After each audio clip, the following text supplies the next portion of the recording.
नए वर्ष की एक पार्टी में शामिल होने अयोध्या पहुंचे भाजपा सांसद ब्रजभूषण शरण सिंह ने कहा कि समाजवादी पार्टी सत्ता के लिए कहीं से भी संघर्ष करती नहीं दिख रही है।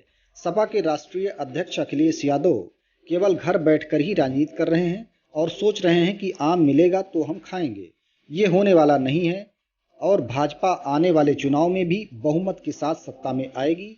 वहीं उन्होंने कोरोना वैक्सीन को लेकर अखिलेश यादव के बयान को भी गैर जिम्मेदाराना बताया।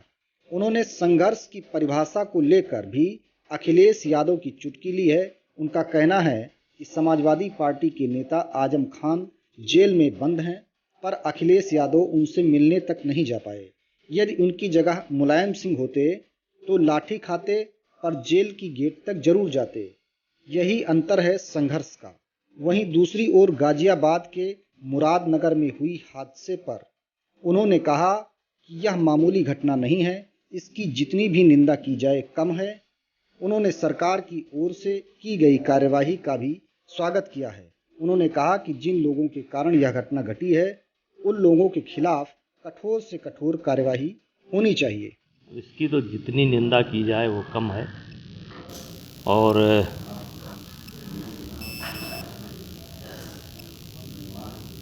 सरकार ने कार्रवाई की है, इसका स्वागत है। लेकिन ये मामूली घटना नहीं है और लोग तो नेताओं को गाली देते हैं, हर विषय पर नेताओं को गाली देते हैं, लेकिन किसी नेता ने तो उसको बनाया नहीं होगा। बनाया तो कोई इंजीनियर होगा। तो जो लोग इसमें शामिल थे और जिन लोगों के कारण ये गिरा है, उनके खिलाफ बहुत कठोर कार्रवाई होनी चाहिए, कठोर से कठोर कार्रवाई होनी चाहिए। सर, इसमें एक सवाल उठ रहा है, विपक्ष ये सवाल उठा रहा है कि इस सरकार में जो अधिकारी हैं, जो निर्माण एजेंसी हैं, बहुत ज़्यादा फ्री हैं, जिनके वजह से जो निर्माण में जो चीज़ें होनी चाहिए, पारदर्शिता होनी चाहिए, वो चीज़ें नहीं होती। देखिए, जहाँ तक हमारे जो प्रदेश के मुखिया हैं, मुख्यमंत्री जी के बारे में जन जन तक ये पता है कि वो किस विचार के आदमी हैं और पूर्व में जो थे वो किस विचार के आदमी रहे हैं। लेकिन कहीं ना कहीं तो गलती है, लेकिन इसमें सरकार की गलती नहीं है और इसमें जो भी एजेंसी निर्माण करा रही थी या कराई है, जो भी एजेंसी इसमें निर्माण करा रही है या कराई है, उसकी गलती है और इस घटना को बहुत गंभीरता से लेना चाहिए और उसमें जो लोग शामिल हैं उनको कड़ी से कड़ी सज़ा देना चाहिए। दूसरा सर, जिस तरीके से प्रयागराज में अतीक अहमद के जो लोग हैं उनके खिलाफ कार्रवाइयाँ हो रही हैं, अवैध जो कब्जे किए गए उसके खिलाफ कार्रवाई हो रही है, उसको आप किस नज़र से देखते हैं? देखिए, सवाल अतीक अहमद का नहीं है। कार्रवाई जिन लोगों ने भी ऐसा करके रखा हो उनके सबके खिलाफ कार्रवाई होनी चाहिए। ये कोई कार्रवाई कोई जात और मजहब के नाम पर नहीं हो रही है।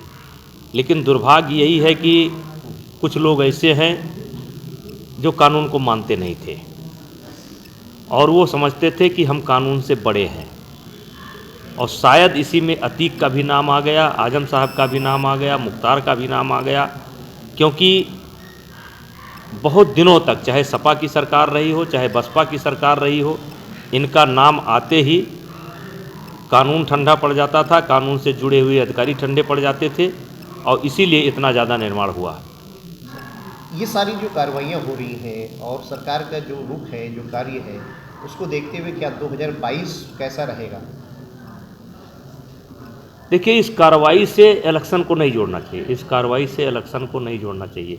नहीं, विपक्ष जो है, समाजवादी पार्टी जो है, वो कह रही है कि 2022 जो है सरकार बनाएगी। समाजवादी पार्टी सरकार बनाने के लिए क्या कर रही है, बताइए आप। समाजवादी पार्टी सरकार बनाने के लिए क्या कर रही है? जैसे मैं एक उदाहरण देना चाहता हूं कि जैसे उनके पार्टी के एक बड़े नेता आजम साहब जेल में बंद है।